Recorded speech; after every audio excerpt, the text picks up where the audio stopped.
Tuhan, sungguh ku bersyukur Kau menyertai hidupku selama ini. Bapa, ku berterima kasih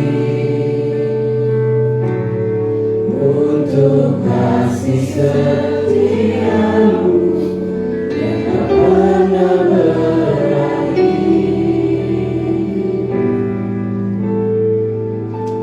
Aku ada hari ini karena Tuhan baik dan teramat baik bagiku. Semua yang ku alami bersamamu ku lewati. Indahnya kasih Tuhan seperti pelangi.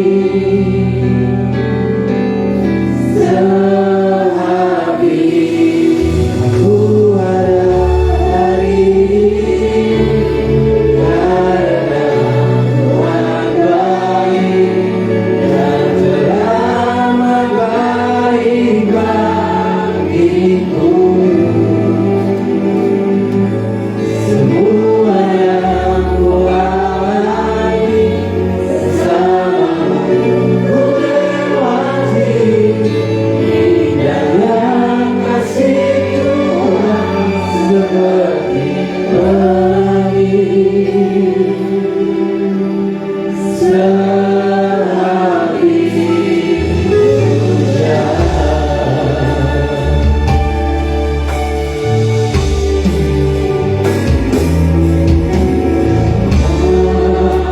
sungguh ku bersyukur menyertai hidupku selama ini. Ku berterima kasih untuk kasih setiamu yang tak pernah berakhir. Hari ini karena Tuhan baik dan teramat baik bagiku. Semua yang ku alami bersamamu ku lewati. Indahnya kasih Tuhan seperti pelangi. Sehabis aku hari ini karena Tuhan baik dan teramat baik bagiku. Semua yang ku alami bersamamu ku lewati. Indahnya kasih Tuhan seperti pelangi.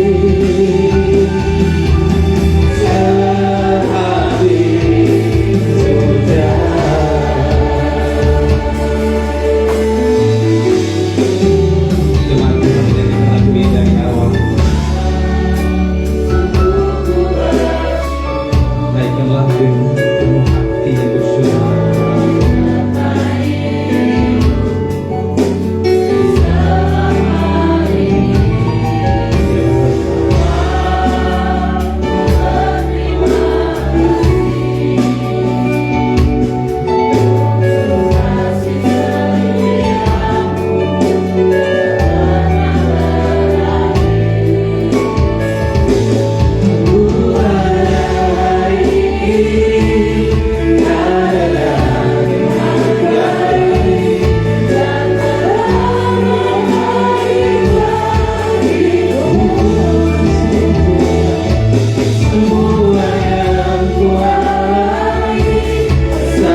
Haleluya.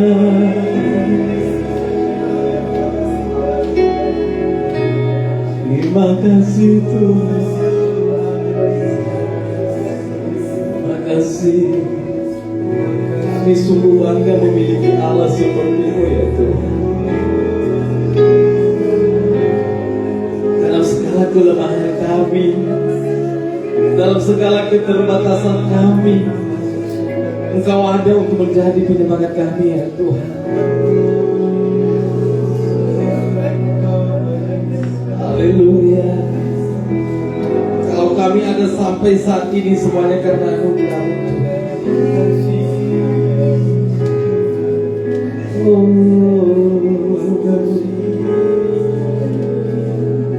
Kau Allah yang besar, ajaib dan mulia. Kau Yesus yang selalu membuatku terpesona.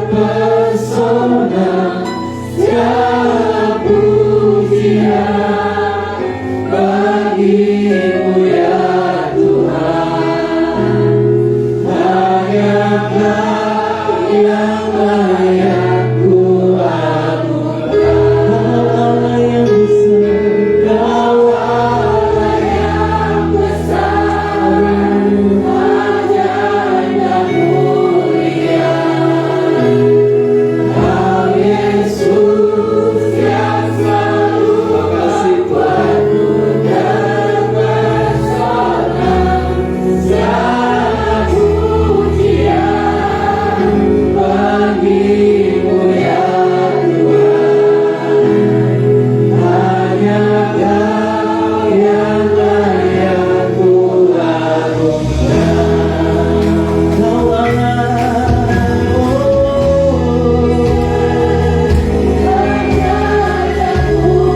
yang besar Tuhan. Kau Yesus yang selalu membuatku terpesona. Segala pujian bagi-Mu ya Tuhan. Hanya Kau yang layak ku anugerah. Mari kita berikan kemuliaan yang mulia buat Tuhan.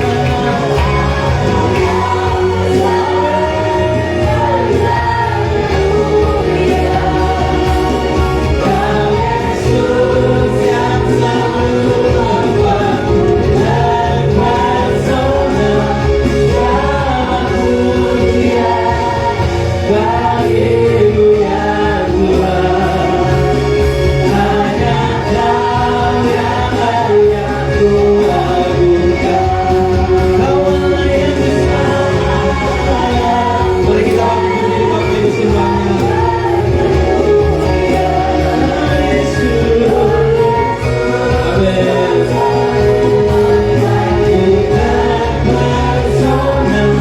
Segala pujian bagi-Mu ya Tuhan. Hanya Kau yang layak ku anugerah. Hanya Kau yang layak ku anugerah. Hanya Kau yang layak ku anugerah.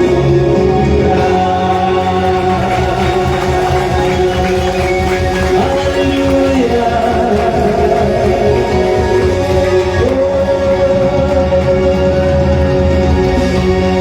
Terima kasih Tuhan. Hanya Kau yang layak kami agungkan Tuhan. Karena Engkau adalah Allah yang sangat besar dalam hidup kami. Terima kasih Tuhan. Terima kasih Yesus pada pagi hari ini Tuhan. Kami sudah menyembah Tuhan. Dan tiba saatnya kami akan bersorak-sorai bagi-Mu Tuhan. Yang siap bersorak-sorai bagi Tuhan, mari kita sama-sama katakan amin. Shalom Bapak Ibu. Kita mau meninggalkan Bapak kita mau menari bersorak bagi Tuhan Yesus. Amin. Amin.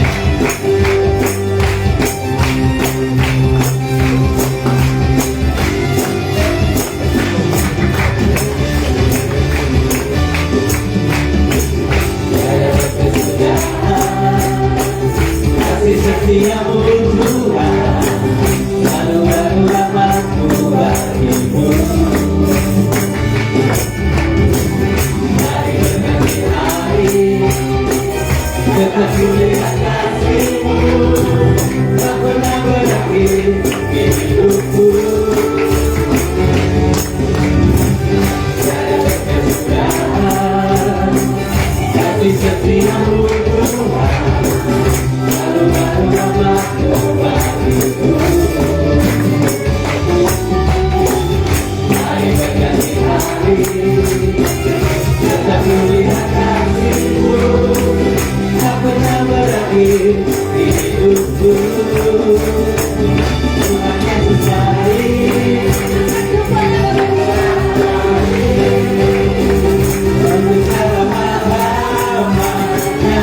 Tuhan Yesus baik, Tuhan Yesus baik, sungguh amat baik, untuk selama-lamanya. Tuhan Yesus baik.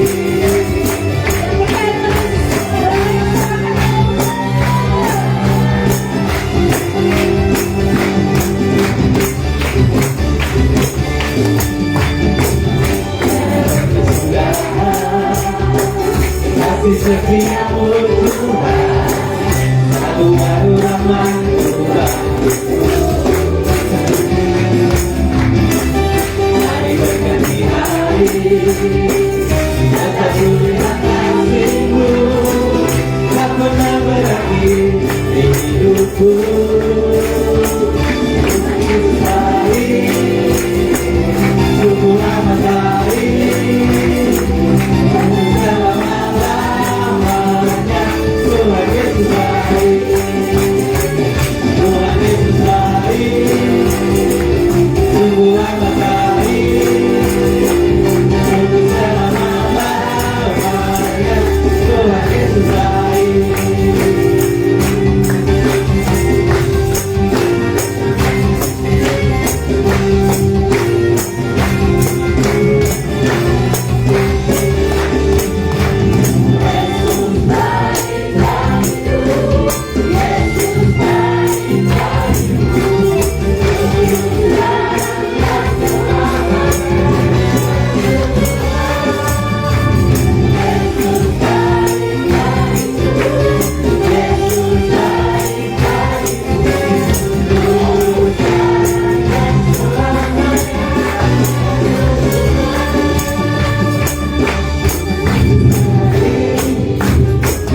Sungguh amat baik, untuk selama-lamanya.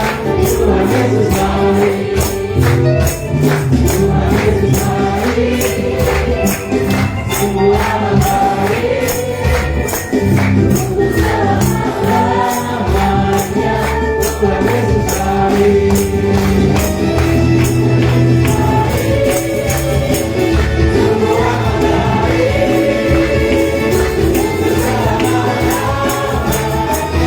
Tuhan Yesus baik.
sekali Yesus, selamanya Yesus, harapanku takkan hilang, karena kasih-Nya sekarang ku ada.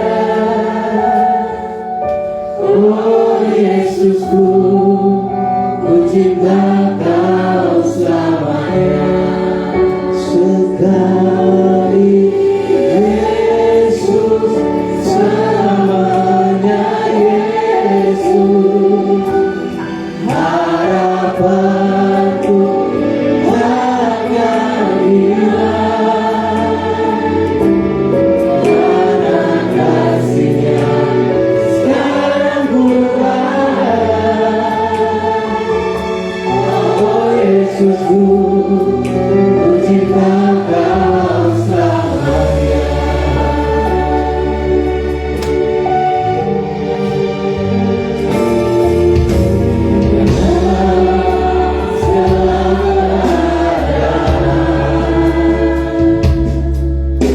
Waktu berlimpah maupun kurang,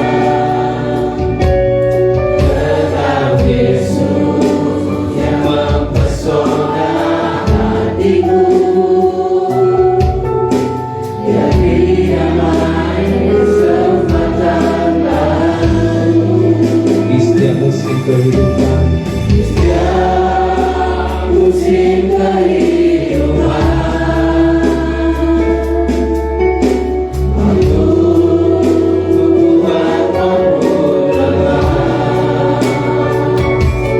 tetap Yesus yang mempesona hatiku. Ya hidup dan kesempatan baru, sekali Yesus, selamanya Yesus, harapanku takkan hilang, karena kasih-Nya sekarang ku ada. Oh Yesusku, ku cinta Kau selamanya.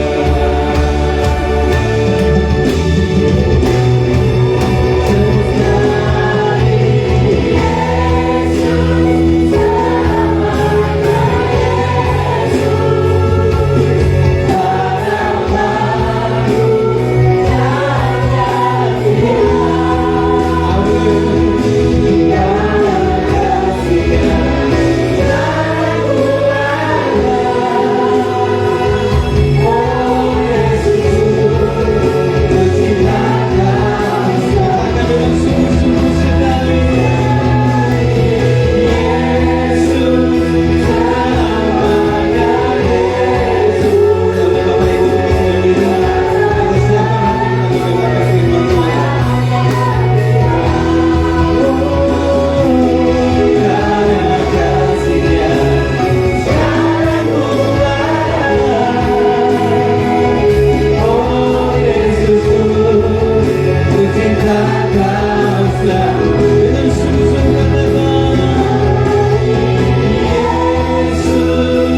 kuatkan iman kami Tuhan menghadapi apapun di dalam dunia ini.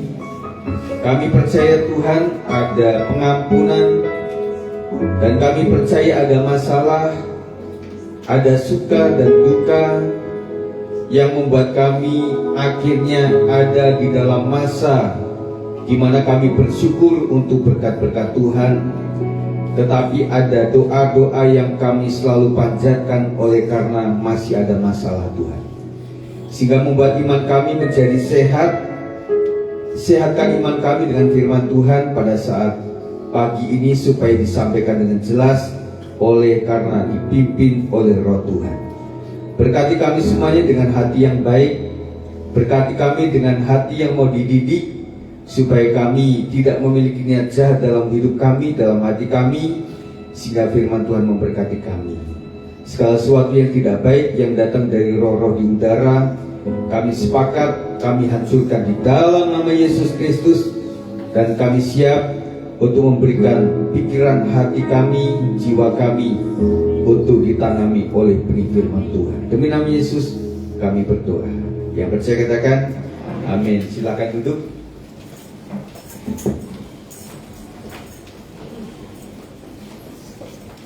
Shalom. Puji Tuhan saudara sekalian, kita berjumpa dalam anugerah Tuhan dan kita akan belajar mengenai dampak kesalehan dan didikan orang tua. Jadi kesalehan itu membawa dampak, amin. Dan didikan orang tua itu juga membawa dampak. Dampak yang pertama adalah kepada orang tua sendiri. Dampak yang kedua adalah untuk anak-anak. Kalau yang sudah oma opa, untuk cucu-cucu itu berdampak. Jadi kesalehan untuk pribadi kita adalah kita bertambah lurus di hadapan Tuhan. Terus kalian, kalau menurut ukuran stres manusia itu mulai dari 78 sampai 35. 78 itu adalah happy-nya, kemudian 35 itu adalah duka citanya. Kenapa tidak sampai 0? Kenapa tidak sampai 100? Kalau orang sampai 100 senang sekalian, dan kayaknya hidup ini tidak ada masalah. Tetapi kalau sampai 0, stresnya tidak ada happy sama sekali, berarti masa sih manusia tidak ada sesuatu yang membuat dia tersenyum, sukacita begitu. Dan kemudian sekali kalau menurut ukuran manusia itu rata-rata 50 sampai 60. Artinya di tengah. Terus kalian anak-anak muda yang punya smartwatch itu ada ukuran stres sekalian. Dan saudara bisa mengukur itu apakah saudara di 30, 40, 50, 60 atau 70 di situ sekalian. Nah, pertanyaannya kenapa nilai 50, 40 sampai 60 itu disebutnya normal? Karena manusia harus ada di titik tengah. Artinya kalau ada berkat Tuhan ya kita bersyukur, kalau ada masalah kita berdoa. Makanya ukurannya sekalian tidak sampai 100, tidak sampai 0. Karena waktu manusia ada sukacita dan juga ada pergumulan. Saudara yang hari ini boleh angkat tangan, yang bersukacita siapa? Angkat tangan. Yang kedua, yang bergumul siapa? Ya mirip-mirip juga. Ya. Saya juga punya sukacita, tetapi ada pergumulan juga saudara sekalian. Artinya normal. Bapak Ibu, katakan kepada sisi kanan kirimu, kita itu ada stres, ada happy, itu normal. 1, 2, 3.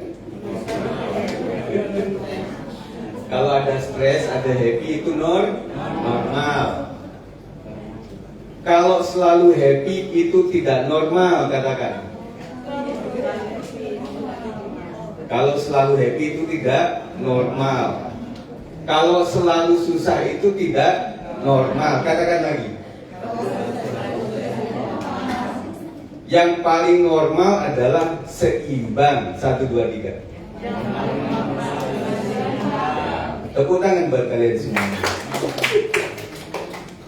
Nah, sekarang kita akan bicara mengenai dampak kesalehan dan didikan orang tua. Sekali lagi bahwa kesalehan Bapak Ibu Saudara sekalian itu berdampak. Dan juga didikan kita sebagai orang tua kepada anak itu berdampak. Jadi dua belah pihak.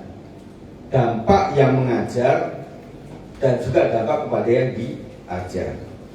Kita baca dalam 2 Timotius 1 ayat 3-5. Kita akan baca sama-sama saja.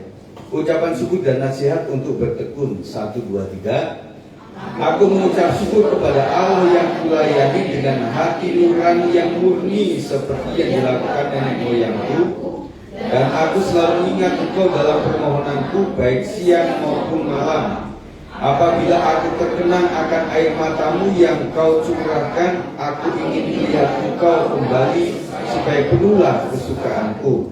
Sebab aku teringat akan imanmu yang tulus ikhlas, yaitu iman yang pertama hidup di dalam nenekmu Lois dan di dalam ibumu Eunike, dan aku yakin hidup juga di dalam dirimu.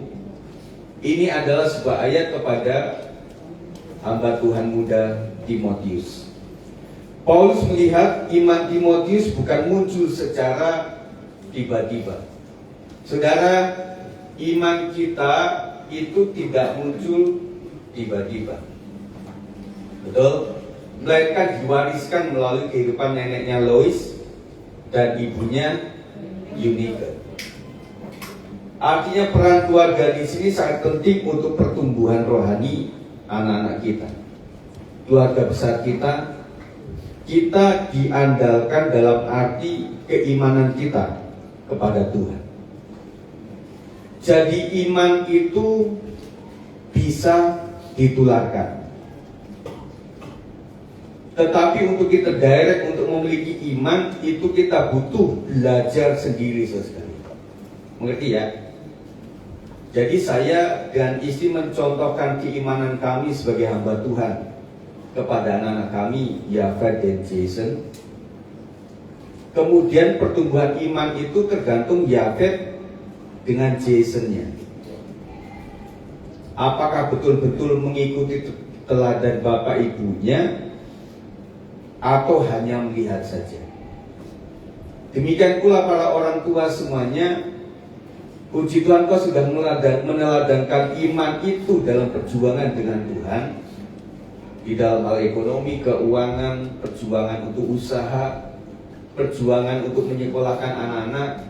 Saya tanya ibu-ibu sekalian yang punya anak didik, susah nggak untuk memasukkan sekolah ke sekolah yang baru? Susah. Artinya tidak mudah. Kalau kita HP-nya banyak, itu mudah.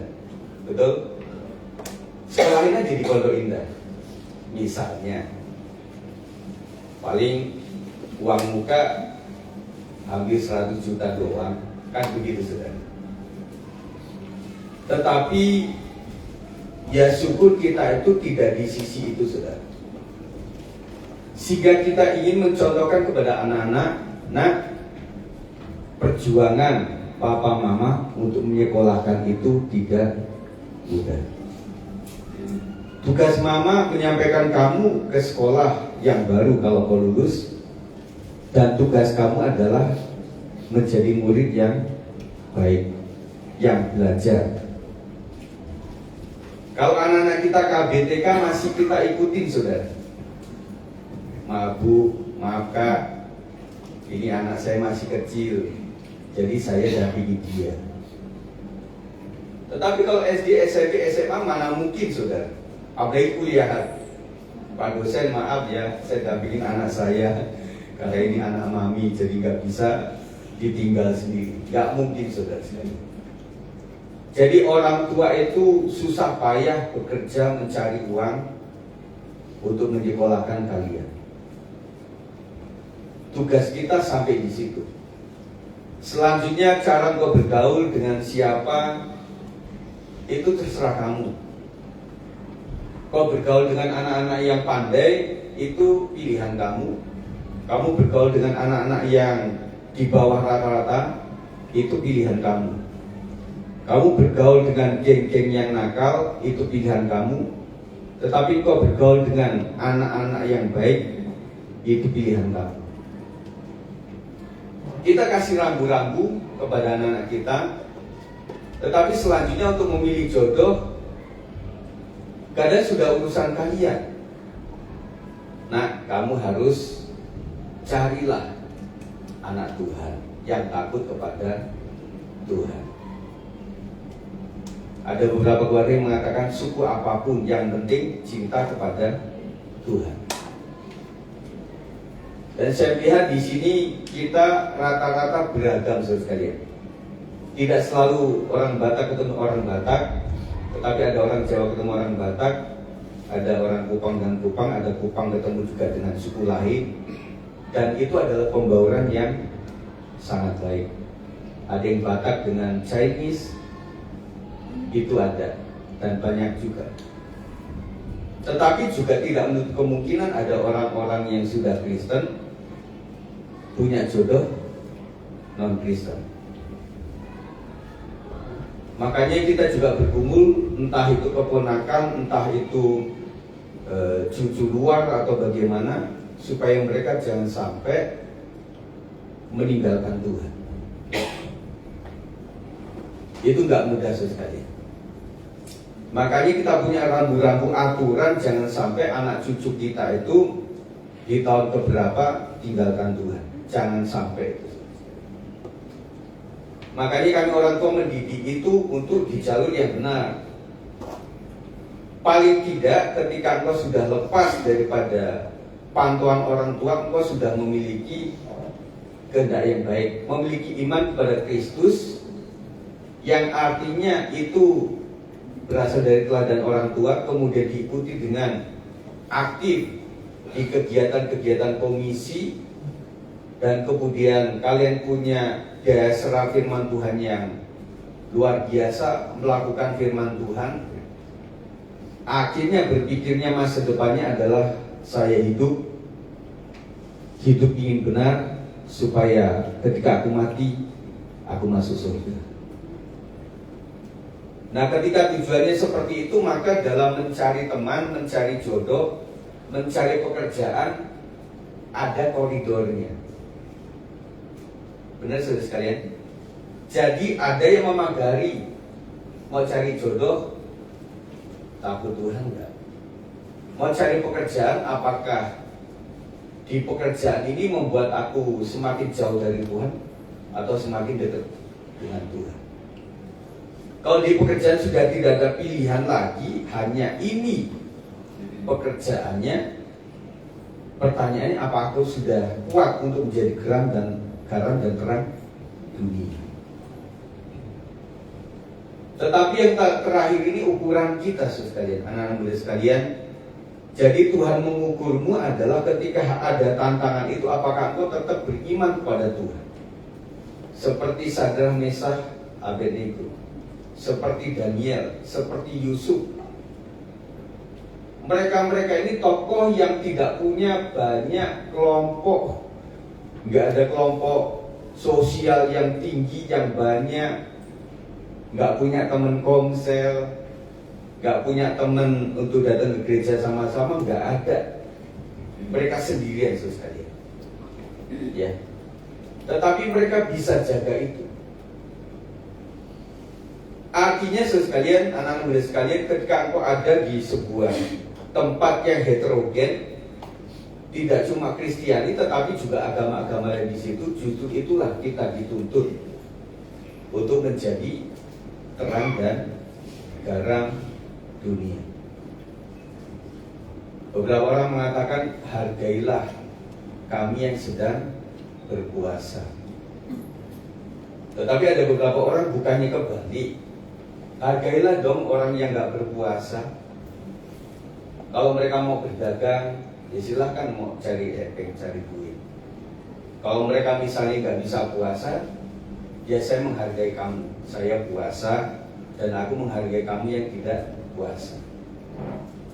Kebanyakannya dibalik sekali. Hargailah kami yang sedang berpuasa. Memang kadang kalau kau berpuasa, basuh mukamu, buatlah wajahmu menjadi wajah yang seakan-akan tidak berpuasa. Supaya apa?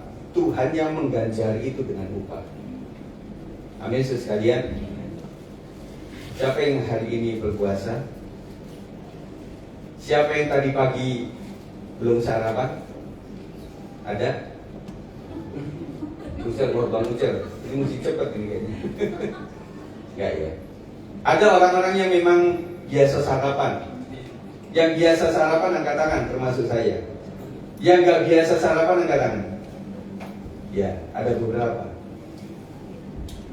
Kalau nggak biasa sarapan jadi mual. Sebaliknya, kalau biasa sarapan, nggak sarapan, jadi pusing, tujuh keliling. Makanya bagi saudara yang biasa sarapan, sarapanlah. Yang tidak biasa sarapan, nggak usah sarapan. Jadi diwariskan kehidupan melalui kehidupan neneknya Lois dan ibunya Eunike. Jadi Timotius itu adalah generasi ketiga, saudara. Yang pertama adalah nenek Lois. Dari nenek Lois, dia kasih kabar iman, memberikan teladan kepada ibu Eunike. Itu anaknya nenek Lois. Ibu Eunike punya generasi berikutnya yang namanya Timotius. Begitu saudara. Saudara, saya boleh tanya, saudara sebagai generasi ketiga, siapa yang orang tua kemudian nenek itu sudah Kristen, angkat tangan. Ayo, coba menghafal nih. Saya generasi ketiga. Ibu saya sudah Kristen. Kemudian ibu saya sudah Kristen. Itu saya. Sekali lagi siapa? Ada Bu Marta. Siapa lagi? Bu Gina, Inora, Bu Linda, Pak Siomi. Pak Siomi kan generasi, sekarang Pak Siomi generasi ketiga. Ibu Pak Siomi sudah Kristen. Terus ibunya lagi sudah Kristen. Sudah kan Pak? Ah, itu ya Pak. Iya, dari Tarutung. Siapa yang neneknya belum Kristen kemudian ibu sudah Kristen atau bapak sudah Kristen, angkat tangan. Bapak Jetan, Pak Poniman, Bang Andi. Iya. Nah, di generasi kita ketiga ini seakan-akan pengen memiliki anak, cucu itu sudah Kristen. Puji Tuhan, anak-anak ibu-ibu, bapak-bapak di sini sudah Kristen. Ada yang PRBI, ada yang DMPI, ada yang sekolah minggu. Nah, kita sedang nunggu cucu, artinya anak mereka, supaya mereka tetap Kristen. Dan itu harus dimulai dari kita, saudara. Amin. Makanya jangan segan-segan Bapak Ibu Saudara untuk datang ibadah, bawa anak-anak untuk dididik secara rohani. Yang penting didik mereka sampai nangis-nangis lah. Kalau saudara punya mobil, ya udah angkat saja lah. Waktu masih tidur itu nggak apa-apa. Bawakan gantinya gitu. Sampai gereja nanti bawa ke kamar mandi disiram begitu sekali, supaya seger sekali. Itu niat saudara. Jadi kalau dari kecil kita sudah kalah sama anak, nanti susah lagi saudara. Pak Gembala, kami nggak ibadah ya sekeluarga. Kenapa sih kecil rewel banget? Kalau dibangunin susah. Saya percaya setiap anak kecil dibangunin pasti nangis. Betul nggak? Tanya Ibu Evi. Iya kan? Pasti nangis lah. Masih sempat begitu ya. Tetapi kalau kita usahakan anak itu sudah dibangunkan seperti itu, terus mereka itu ada di kumpulan anak sekolah minggu yang ramai, Ya, puji syukur nanti semakin besarnya dia sudah terbiasa. Ada beberapa anak itu yang tidak bisa rame, saudara. Makanya dia bilang, Pak, saya nggak ikutkan anak saya ini sekolah minggu karena apa? Dia nggak betah kalau rame. Mana ada sekolah minggu yang nggak rame, saudara? Ada nggak dia? Iya kan? Orang waktu doa aja rame kok mereka. Waktu doa gitu, Tuhan Yesus gini. Udah rame, saudara. Tetapi anak kecil yang sudah terbiasa dengan keramaian itu bagus. Ya, waktu mereka masih kecil diajak ibadah, kan kita karismatik ibadahnya rame-rame, saudara. Mereka bisa tenang. Nah, itu adalah tergantung kita. Bagian ini menunjukkan bahwa kesalehan dan didikan rohani orang tua memiliki dampak lintas generasi. Apa yang ditekankan tentang warisan iman di dalam ayat ini, saudara sekalian? Yang pertama, teladan iman. Sebab aku teringat akan imanmu yang tulus, ikhlas, dalam 5a. Paulus menyebut iman yang tulus yang terlebih dahulu hidup dalam nenek Lois dan ibu Eunike. Iman yang hidup lebih kuat daripada sekedar nasihat. Saya ulang, iman yang hidup lebih kuat daripada sekedar nasihat. Artinya nasihat harus ada dan teladan harus ada, tetapi porsi mempengaruhinya lebih kepada teladan. Gitu, saudara.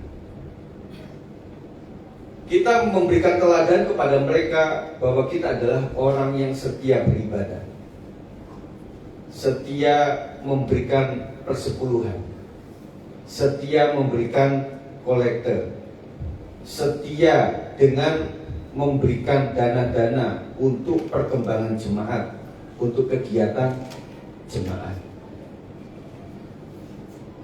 Itu harus kita teladankan buat mereka. Misalnya buat teman-teman saya yang dari Tionghoa, misalnya hari Imlek, anak kita kan dapat angpau tuh, yang beda-beda ya. Kalau kami sudah nggak dapat angpau, karena aturan angpau itu kepada anak yang belum menikah. Makanya kalau mau dapat angpau jangan menikah dulu.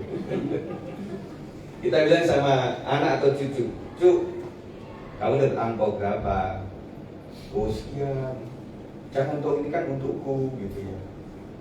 Dan kita kasih tahu, nah sebaiknya kamu sisihkan 10%. Itu apa, Ma? Iya, kita kan percaya bahwa Tuhan memberkati kita melalui persepuluhan. Mama hitungin ya, kamu kan dapat 100.000. Nanti persepuluhannya berapa? 10.000. Ini taruh di toples ya. Nanti minggu pertama kasih ke gereja. Kita harus didik anak kita dari awal itu, saudara. Jadi orang ngomong, Pak, saya kan belum bekerja, saya kan tidak mendapatkan gaji, saya juga mendapatkan upah dari usaha saya sekian-sekian.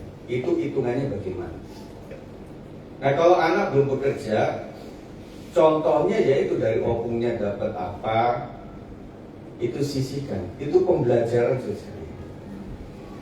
Kemudian bagi usahawan yang punya toko dan sebagainya, menghitungnya dari keuntungan, bukan modal saudara. Keuntungan bersih itu baru kita kasih untuk persepuluhan. Bukan kotornya saudara, tetapi bersihnya. Kasih di situ. Ternyata inilah yang membuat kita memberikan teladan kepada anak-anak kita, dan mereka akan mengikuti itu. Saya lihat ada beberapa kepala keluarga maupun ibu-ibu di sini yang memang anak-anaknya tumbuh secara rohani itu memang karena penyebabnya adalah orang tua yang sangat takut sama Tuhan dan mengikuti apa kata firman Tuhan. Kita kasih teladan kepada mereka. Kalaupun mereka tidak menuruti hari-hari ini, ya sudah, kita akan memberikan teladan kepada mereka. Setelah memberikan teladan, baru memberikan sebuah nasihat. Gitu, saudara. Tetapi yang paling diturutin oleh anak-anak kita adalah apa yang orang tuaku lakukan, bukan apa yang orang tuaku nasihatkan. Betul gak? Jadi anak-anak itu lebih menurut apa yang kita lakukan. Makanya saudara sekalian, anak-anak itu kadang-kadang model-modelnya itu mirip mamanya atau papanya. Kalau saudara mau uji, nanti pas Pak Sabugina pulang, lihatin antara Damon, Mirsa sama Sheila jalannya mereka. Mirsa jalannya kayak papanya atau mamanya, Damon kayak siapa, Sheila kayak siapa. Pasti ada yang mirip lah. Ya jentik-jentiknya juga sama kan itu. Itu sama. Nah saudara, kalau melihat anak-anak kami juga, saudara yang mungkin tahu ya, kalau Yahweh itu cara jalannya kayak siapa, kalau Jason jalan itu kayak siapa gitu. Kalau secara umum Jason mirip siapa saudara? Bapaknya. Oh bapaknya. Apanya Pak? Oh jalannya. Semuanya. Kalau Yahweh mirip siapa? Berarti adil ya. Yang penting bukan mirip tetangga. Ya begitu. Jadi pasti ada sekalian. Makanya kalau orang-orang duniawi, pelitnya mama ya kayak anak pertama, murah hatinya bapak kayak anak kedua. Kadang begitu saudara.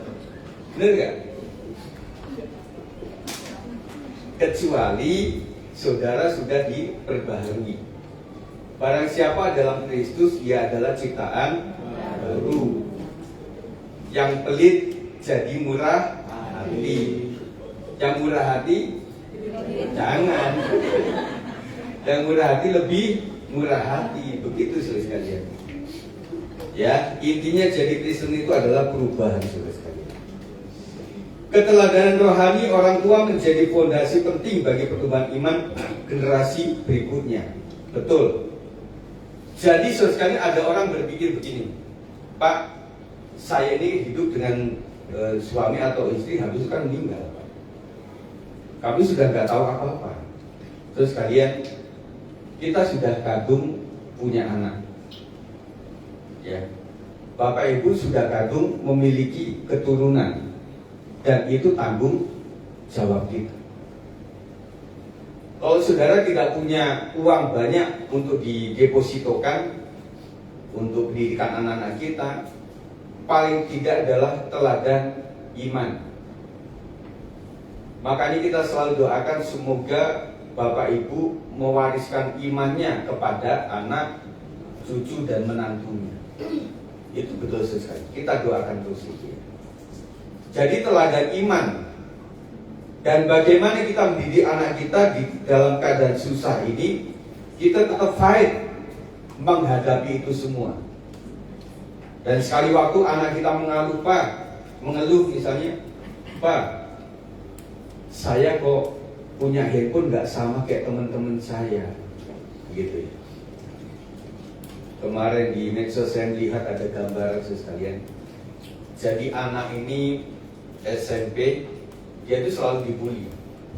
Bulian pertama nggak punya handphone. Buliannya kedua, sepatu dia itu udah mangap, udah ada ventilasi ya. Nah itu dibully. Kemudian ngamuk-ngamuk sama papanya. Dalam gambar itu papanya sendiri, sudah nggak ada maminya. Dan dia seorang ojol begitu. Dan dia hartanya cuma satu-satunya adalah motor itu. Udah seorang bapak yang gak tega anaknya selalu mengeluh seperti itu, dia gadekan motor itu. Ini ada beberapa yang lihat itu. Kemudian dibelikanlah sebuah handphone. Nah, dengan begitu akhirnya papanya tulis sesuatu, inilah anakku, semoga engkau bahagia dengan handphone ini. Tapi ketika anak itu melihat handphonenya, dia bilang, ini nggak sesuai keinginanku.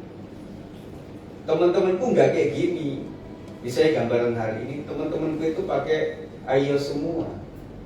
Ini kan Android begitu ya. Akhirnya gambar dia banting gitu handphonenya. Dan sampai anak-anak yang handphonenya sudah jadul dibantingin ya. Kenapa pabrik itu memberikan produk yang anti dibanting itu ya karena anak-anak. Nah akhirnya setelah itu dapatlah kabar dari seorang bahwa bapaknya kecelakaan. Ya, akhirnya buru-buru. Tetapi waktu dia masuk rumah sakit, dokternya hentikan dia, bapakmu sudah meninggal. Wah, akhirnya anak ini menangis. Ya, jadi sekalian, ini adalah gambaran bahwa orang tua itu kadang banyak sisi-sisi yang tidak diceritakan kepada anak-anak. Karena saya seorang bapak ya, nggak mungkin hal-hal penting itu diceritakan tentang ekonomi keluarga dan sebagainya, nggak diceritakan. Tetapi untuk mengerti anak-anak kadang-kadang 1-2 hal harus diceritakan. Nah, tahu nggak kami ini mendapatkan uang dari mana? Diceritakan apa adanya. Oh ternyata mama sama bapak berjuang luar biasa. Iya. Makanya kalau cuma makan dengan telur, kamu sih bersyukur masih ada. Dibanding yang lain-lainnya. Jadi anak itu bukan minder, tetapi mengerti bagaimana perjuangan orang tuanya. Kalau di China sekalian ada sebuah pendidikan untuk anak-anak itu dengan cara mengunggah video para orang tua yang berjuang untuk anak-anaknya bisa sekolah. Akhirnya melihat anak-anaknya bahwa papaku begitu berjuang luar biasa yang tidak mudah. Mereka menangis dan akhirnya mereka mulai menghargai dan menghormati orang tua. Terus sekalian.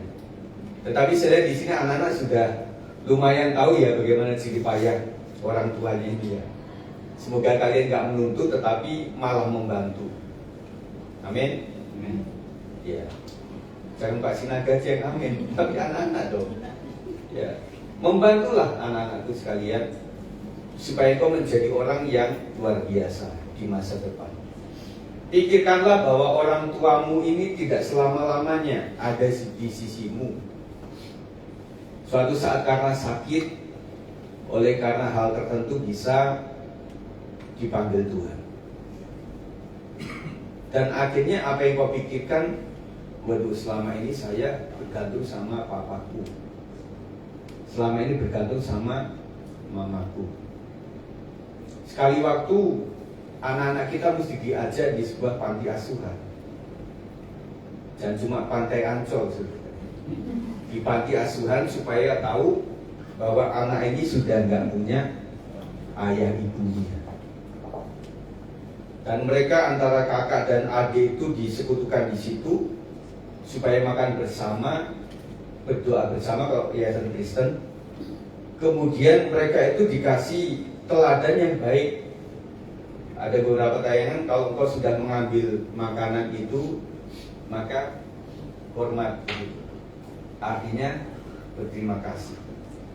Saya sudah ada ditampung di sini dan ada orang yang menghargai saya, kasih makan dan minum. Gitu. Kalau anak-anak kita gimana sih sekalian? Dikasih makan gimana? Makasih ya ma. Apakah begitu? Maaf, tiap hari telur melulu, tiap hari indomie melulu. Puji Tuhan nggak ngomongnya begitu. Mama, saya kan sukanya indomie. Masa sih hari ini nggak ada indomie? Beli dong. Gitu. Nah, anak-anak sekalian jadi ciri payah orang tua itu luar biasa. Jadi bayangkan sesuatu yang membuat engkau bersyukur pada Tuhan. Tentunya bayangannya negatif. Artinya gini, kalau misalnya nih, hari ini orang tuaku nggak kerja lagi, apakah aku bisa sekolah seperti hari-hari yang lalu? Pikirkan. Tentunya aku nggak diantar ke sekolah, mungkin aku disuruh jalan kaki ke sekolah, atau mesti aku sewakan Grab. Mungkin Mbak sudah nggak ada di rumah lagi, nggak ada yang masakin aku, nggak ada yang bangunin aku, nggak ada yang cuciin baju keluarga, nggak ada yang setrikain. Itu kalau mau bersyukur. Makanya ketika kau masih ada yang seperti itu, mari katakan terima kasih Mama Papa, Tuhan sudah masih mengasihi kita, masih diberikan pekerjaan. Begitu anak-anak sekalian. Jadi ketika engkau mengucap syukur atas rahmat anugerah Tuhan, kau akan diberkati luar biasa. Amin. Masa depanmu akan diberkati oleh Tuhan. Itulah doa orang-orang tua, doa nenek kakek selama ini terhadap anak, cucu, dan menantu. Kesalahan yang konsisten meninggalkan jejak rohani yang mendalam. Saya mau tanya Bapak sekalian, saudara pas dalam pertumbuhan iman rohani itu, nggak tahu di Depok atau di tempat lain, saudara selalu punya gambaran seperti bapak atau ibu rohani. Saudara bayangkan, yang orang tersebut itu ketika engkau membutuhkan, dia ada. Meskipun jauh, lewat telepon atau apa, atau yang mendampingi engkau di saat masalah sedang besar. Ingat orang tersebut, dan mumpung belum dipanggil Tuhan, bilang terima kasih tante, om, untuk berkat-berkat yang 10 tahun lalu diberikan kepada saya. Mungkin om tante ini sudah lupa. Siapa kamu? Tuh, waktu itu saya masih kecil. Jadi saya waktu itu nggak punya uang untuk masuk sekolah. Nah, mama papa saya cerita, om tante kasih waktu itu. Oh, karena terlalu banyak yang om tante tuh bantu. Tetapi hanya beberapa anak yang seperti kamu, yang tidak kacang lupa kulitnya, tetapi tahu menghargai orang-orang yang membuat kamu bisa naik tangga. Terima kasih anak. Itu sekali. Jadi kalau itu sifatnya bapak rohani, saudara mungkin telepon atau kunjungi di masa tuanya saudara. Makasih om ya, om sudah nggak bisa ngapa-ngapain, tetapi berkat rohani om itu luar biasa. Terima kasih ya. Ini ada buah tangan yang setinggalkan karena om ini sudah nggak bisa makan macem-macem. Apakah ini saya membantu untuk om untuk bisa terima ini, ataukah ada barang lain yang harus saya kasih? Kalau biasanya orang tua minta mentahnya saudara, benar gak? Nah, biar nanti omalah yang reken ini, jadi kasih mentahnya aja lah kalau mau memang mengucap syukur. Ya ke om, nah itu ambilin tadi yang diamplopin, saya kasih nih om ya, supaya menjadi berguna. Itu adalah wujud daripada cinta kita kepada orang yang memang perhatian sama kita, yang berjasa dalam hidup kita. Ada pahlawan tanda jasa. Itu siapa itu? Guru. Saya dulu guru sekali. Sekarang guru rohani. Siapa yang merasa guru angkat tangan? Yang dulu pernah guru. Pak Boniman, Bu Linda, Pak Thomas, dan saya. Jadi kami itu diingat sekalian oleh anak-anak yang kadang sudah lulus. Kalau pada saat kami didik itu kan mereka kebanyakan jengkel sama guru. Kenapa? Kita juga dulu begitu, jengkel sama guru. Apalagi guru matematika, fisika, zaman dulu yang pakai penggaris itu kan, kok kita emosi sama mereka. Tetapi ada sesuatu yang luar biasa ketika seorang mantan KB atau TK itu ketika besar itu datang ke suster. Ya lihat videonya itu. Nah susternya kan jadi lupa ini siapa gitu ya. Aku kan punya anak murid yang banyak juga di Depok ini ya. Ketika mereka datang sudah sukses. Itulah penghargaan kita sebagai guru ketika menjadikan anak yang bukan apa-apa akhirnya menjadi apa-apa setelah puluhan tahun. Mereka ada yang jadi pengusaha, mereka ada yang kerja di Pemda, ada mereka yang jadi pebisnis, ada yang hidupnya luar biasa, dan mereka ingat itu. Makanya para guru, saya berharap mau guru sekolah minggu juga, apapun tingkah anak-anak kita tetap kasih belas kasih kepada mereka. Kemarin kan Bu Herma bersaksi di WB itu. Jadi kami itu punya anak-anak sekolah minggu itu yang paling gerak cepat itu gerak yang tidak itu kan harus saya sebutkan si Nicholas siapa Bu? Yen ya, benar. Yen. Yang kedua Mercy. Ya. Tadi Bu Herma bilang, ketika ada pertanyaan itu selalu dua anak ini yang menjawab. Ketika saya bukakan ya, bahwa anak-anak yang diem itu nggak selalu ngerti. Diceritain diem bengong gitu, begini dan jangan tidur gitu ya. Tetapi kan Bu Herma, saya dulu kan melihat bahwa dua anak ini kan nggak bertahan kan. Kok sedikit aja nggak ada lanjutannya ya dia sudah melakukan apa kan gitu ya. Tetapi ternyata anaknya multifungsi, ya. Jadi mereka melihat atau nggak melihat, tetapi kupingnya itu dengar terus, ya. Kita sebagai guru juga begitu sekalian. Bukan berarti sudah cuma yuk kita rame aja lah. Enggak selesai. Tetapi anak-anak memang seperti itu. Ya. Lanjut ya Bu. Bapak sekalian, yang kedua adalah pembentukan iman. Ayat 5b mengatakan yaitu iman yang pertama-tama hidup dalam nenekmu Lois dan di dalam ibu Eunike, dan yang aku yakin hidup juga di dalam diri Timotius. Timotius tidak hanya melihat iman, tetapi juga dibesarkan dalam pengajaran firman Tuhan. Jadi pengajaran firman Tuhan sangat penting sekalian. Ya.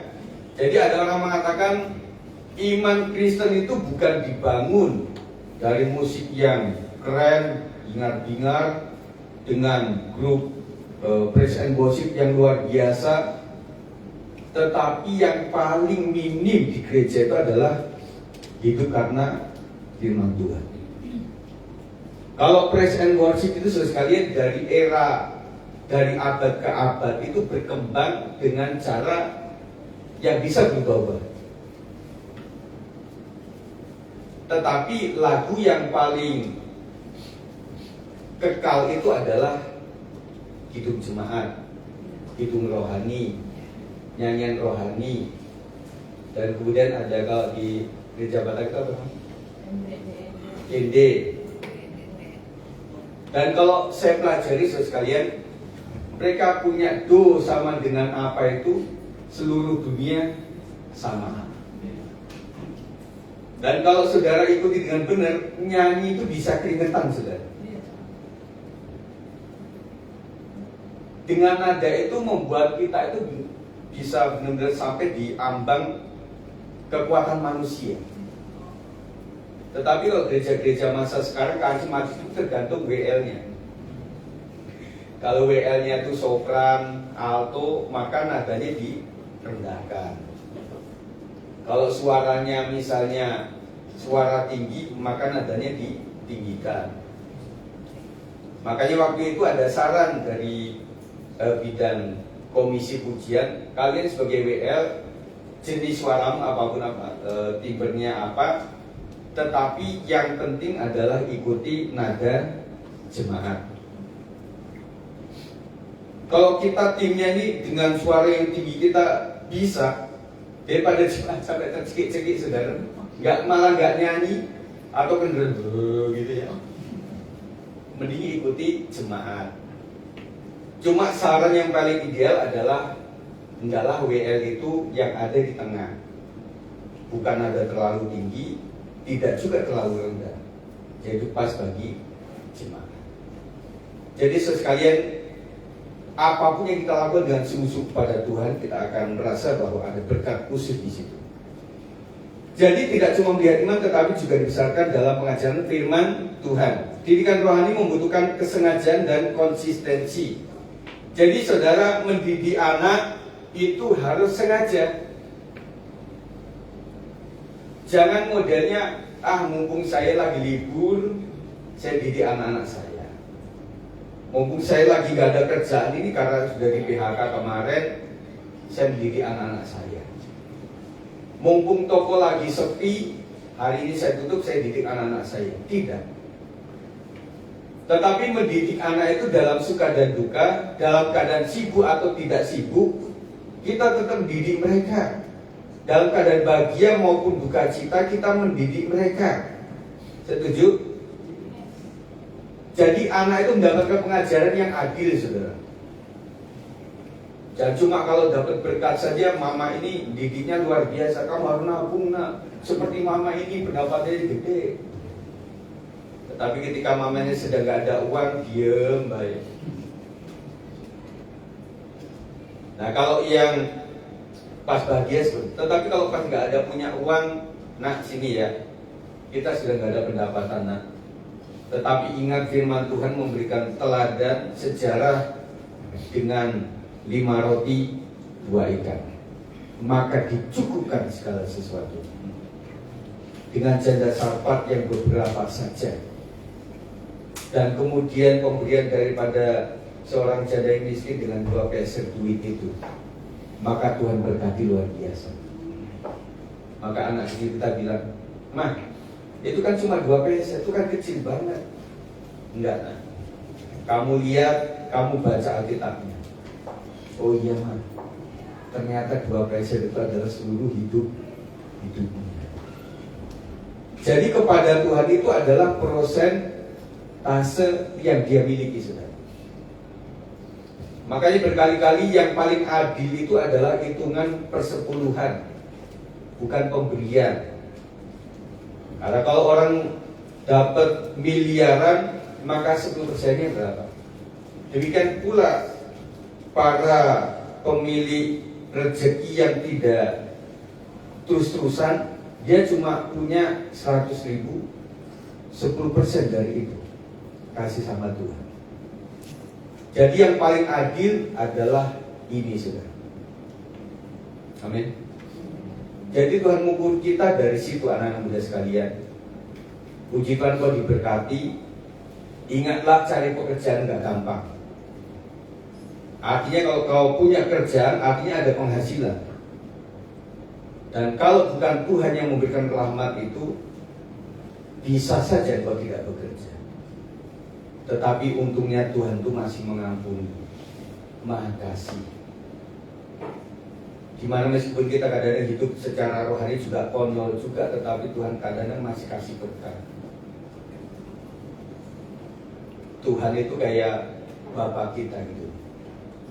Jadi kepada anak kita kasih uang, ya dia jadi manja. Tetapi nggak dikasih duit juga kita kasihan, bener nggak saudara? Bagi orang tua itu gitu. Ya, kita marah juga muka kita yang marah, tetapi hati kita tuh menangis. Makanya saya menyadari bahwa ada beberapa orang tua itu yang memang sangat mengasihi anaknya. Apalagi yang mendapatkan anak itu nggak mudah, sangat diproteksi sekali. Ya, Bapak surga juga begitu sekali. Aduh, ini orang dikasih berkat juga kadang-kadang lupa Tuhan. Tetapi kalau dikasih berkat juga kasihan juga. Antara itu Tuhan tuh. Makanya dalam hal ini tolong bantu Tuhan, jangan bikin repot. Ya, artinya Tuhan tuh pengen di dalam keadaan suka maupun duka kau tetap mencintai Tuhan. Dunia terus membentuk pola pikir generasi muda, karena itu keluarga harus menanamkan kebenaran sejak dini. sejak dini perkatakan firman Tuhan, baik maupun tidak baik keadaannya, dimanapun ajarkan firman Tuhan. Pendidikan terbaik bukan hanya soal akademik, tetapi pembentukan karakter dan iman. Itu yang paling penting, saudara sekalian. Orang tua dipanggil menjadi pendidik rohani pertama bagi anak-anak mereka. Makanya tempo hari saya katakan, jangan-jangan di antara saudara ini ada belum menginjili anak kita. Wah, Pak Gembala Sigit kan anak kita kan sudah Kristen, lahir aja udah haleluya. Jangan-jangan sekalian mereka juga ada bertanya-tanya, sebenarnya mamaku Kristen itu dasarnya apa sih? Apa sih yang dipercaya? Makanya sekalian ada prediksi kan kemarin itu mengenai masa depan dunia ini dengan adanya zaman AI ini, generasi Z maupun Alpha itu kan mereka sudah AI semua itu. Bahkan kemarin itu saya juga ngobrol sama Papa itu, ya Git, ini lagunya enak. Iya, itu AI Pak. Oh gitu ya. Ya, jadi liriknya itu buatan manusia, tetapi untuk vokal dan musiknya itu adalah AI yang buat. Dan saya lihat sekarang berkembang juga, termasuk saya buat iklan itu juga pakai AI, saudara sekali. Itu cukup membantu. Dan akhirnya para tokoh ini mengatakan begini, di masa depan itu apakah nanti ateis itu lebih dominan atau tidak? 50 tahun yang mendatang begitu. Tetapi si pembicara itu bilang enggak, itu tidak. Yang tetap terbesar di dunia itu adalah Kristen dan Muslim. Ini yang terbesar. Nah makanya orang berpikirnya, aduh semuanya kok pakai AI. Bahkan dolabu juga diiklan di TV kan. Ketika anak mesti mengerjakan soal matematika, kalau susah, yang udah install aja dola. Di situ bisa semuanya gitu kan. Makanya saya sering berpikir, apakah lulusan-lulusan akademik di zaman AI keluar itu dipertanyakan di masa depan itu. Akhirnya nanti bos-bos perusahaan merasa bahwa waduh, ini gara-gara AI semuanya. Dan kemudian kemarin di BBB itu diseminarkan mengenai perkembangan AI dan pengaruhnya. Kemudian karena Pak Frans Pantan ini adalah Direktur STT BI mengatakan, oh iya, kalau kami sudah punya ukuran. Jadi kalau mahasiswa menggunakan AI untuk skripsinya lebih dari 20%, itu akan bisa kedetek. Oh begitu. Terus tempoh hari ada, ibu juga Bu ya, Bu Linda. Tempoh hari ada anak yang udah lulus sarjana, dia membanggakan dirinya hasil skripsinya itu dari AI. Dia pamerkan itu, langsung pihak kampus apa? Dibatalkan itu wisudanya. Berarti kampus tersebut nggak punya alat itu sekalian. Ya, ini adalah perkembangan AI. Jadi bisa kita gunakan, tetapi memang itu tidak seluruhnya. Karena AI nggak punya agama sekalian. Saudara tanya AI, kamu agamanya apa? Dia akan kemana-mana dia jawabnya sekalian. Ya sekalian, lanjut lagi yang ketiga, penerapan iman. Sebab aku teringat akan imanmu dan yang tulus, yaitu iman yang pertama hidup dalam nenek moyang dan dalam ibumu Eunike, dan yang aku yakini hidup juga di dalam dirimu. Jadi Timotius tidak cuma mendengar dari neneknya dan ibunya, tetapi menerapkan iman itu. Amin saudara. Jadi buat kita adalah penting untuk mendengarkan firman Tuhan, tetapi lebih penting melakukan firman Tuhan. Jadi saudara bisa dengar firman Tuhan dari siapapun saudara. Gak mesti dari Pak Sigit. Di YouTube, di TikTok, di IG itu banyak pengkhotbah. Tetapi pertanyaannya, apakah menerapkan iman atau tidak dalam firman tersebut? Jadi intinya adalah melakukan firman Tuhan. Dan saya ingatkan, melakukan firman Tuhan itu tantangannya begitu sangat banyak. Betul? Makanya ada orang yang mengatakan, Pak, kalau susah tidur itu nggak usah ke dokter, baca aja Alkitab manual itu nanti tidur. Kenapa? Karena baca Alkitab itu menjenuhkan, saudara. Pembacaan kita kalau saudara ngikutin hampir mau selesai. Makanya tips dari saya adalah bacalah secara audible, secara didengarkan. Meskipun kayak dengerin sandiwara Saul Sepuh ya, dari Gunung Cermai gitu ya, si nenek lampir gitu ya. Tetapi paling tidak kan ada waktu saya share itu kadang-kadang di sore. Sudah dengarkan itu. Mungkin di fase berapa sudah ketiduran atau apa. Nanti malam ada lagi, pagi ada lagi, saudara sekalian. Jadi sampai selesai gitu ya. Nah itu aja susah, saudara sekalian. Baru mendengarkan, apalagi melakukan firman Tuhan. Makanya ada gambaran, ada yang ditabur di jalan, ada yang di semak belukar, ada juga di tanah yang subur.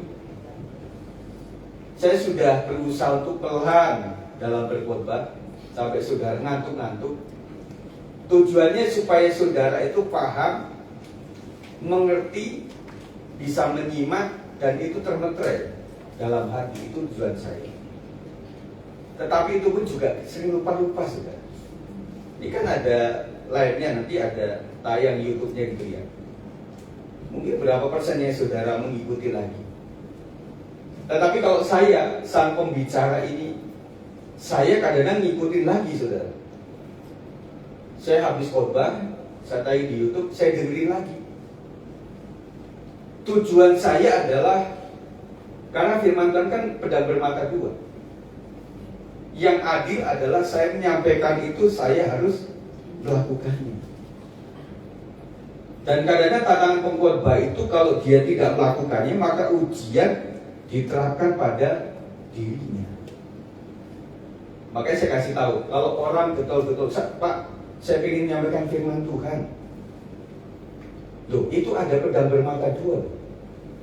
Kalau kamu menyampaikan, kamu nggak melakukan, kok akan dihakimi sendiri.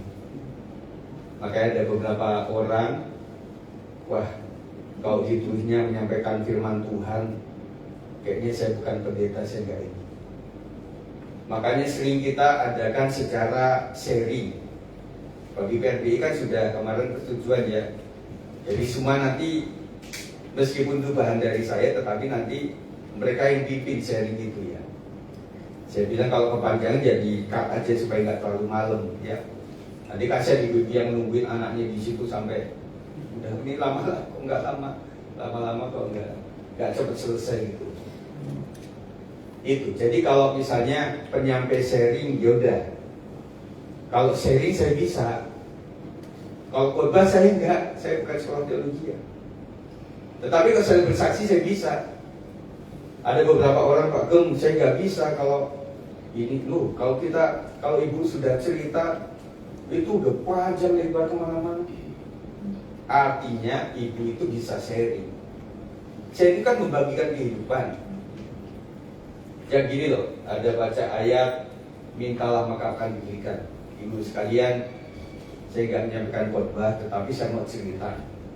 Kemarin itu saya ketemu temen, saya ada masalah ini dan ini, kemudian saya udah patah arang, pokoknya jalan depan buntu, belakang buntu, kanan kiri udah buntu. Tetapi saya ingat ada jalan ke atas yang selalu terbuka. Akhirnya saya doa sama Tuhan. Saya mengeluh kepada Tuhan. Ternyata Tuhan mendengar. Dan saya teringat juga ada firman mengatakan, asal tidak ada niat jahat dalam hatimu, Tuhan katakan aku mendengarkan doa. Ya, saya cerita, akhirnya ketika saya sampaikan kepada Tuhan, ya puji Tuhan 3 hari yang lalu Tuhan menjamah seseorang kirim berkat kepada saya. Itu yang saya alami dulu sekali. Nah, apakah ibu ada cerita yang mirip? Boleh sharing untuk kita sekalian? Sama Bu, saya juga. Akhirnya di komunitas itu akan saling bisa ngobrol sekalian. Itu artinya lingkaran lingkungan yang saling menasihati, yang sehat, saudara. Setuju? Itu harus kita miliki, saudara, supaya kita bertumbuh dengan sehat. Sebagai kesimpulan, apa yang harus dilakukan oleh para orang tua dalam keluarga? Mari para pemain musik segera ke depan. Yang pertama adalah teladan iman. Sebagai pembentuk keturunan harus mewariskan iman kepada anak, cucu, dan keturunannya. Kita harus memberikan teladan kepada anak cucu kita.